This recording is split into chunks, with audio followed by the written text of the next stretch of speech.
Kulikuwa na mwanaume mmoja ambaye alikuwa na mazoea ya kumshuku mke wake eti kwamba huenda akakuwa na mahusiano ya nje.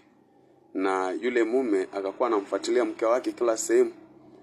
Akienda kanisani, akienda sokoni, akienda mtoni, sehemu zote alizokuwa anaenda, yule mume akakuwa ameweka watu wa kuweza kumchunguza yule mwanamke. Asiridhika na hayo, mwanaume yule akafanya mbinu jinsi anaweza kumjaribu mke wake. Na kwa hivyo akaenda akanunua laini ya simu mpya na akafungua Facebook account ili aweze kumjaribu mke wake. Yule mwanaume akaenda katika ile Facebook account akamwandikia mke wake kwamba amemuona anapendeza na angependa sana wakuwe na mahusiano.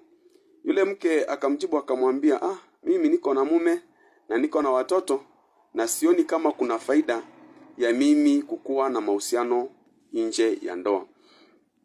Yule mwanaume akasisitiza sana kwa yule mwanamke akamwambia, hata kama ni pesa ama vitu vizuri ambavyo unavitaka, mimi niko tayari kukupatia, mradi tu ukuwe mke wangu, na hata kama mume wako hatajua tukue tu na mahusiano na ikuwe ni siri yetu.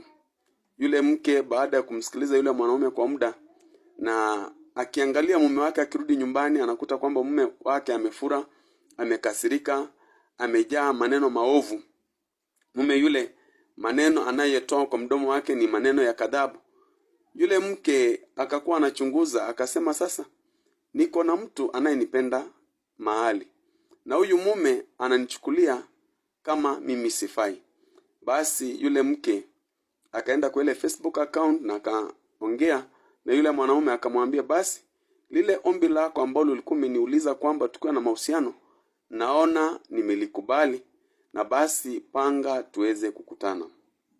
Wakapanga mipango mikakati na yule mwanaume akasuggest kwamba wanaweza wakaenda kukutana nje ya mji mbali, ambapo mahali watu hawatawajua wala kuwaona.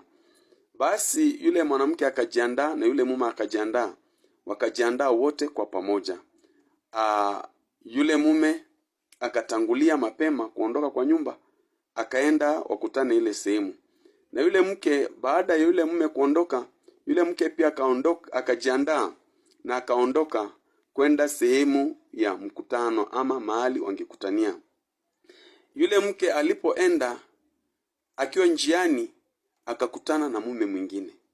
Mume yule akamwangalia, akamuongelesha, na yule mume akaweza kuconvince yule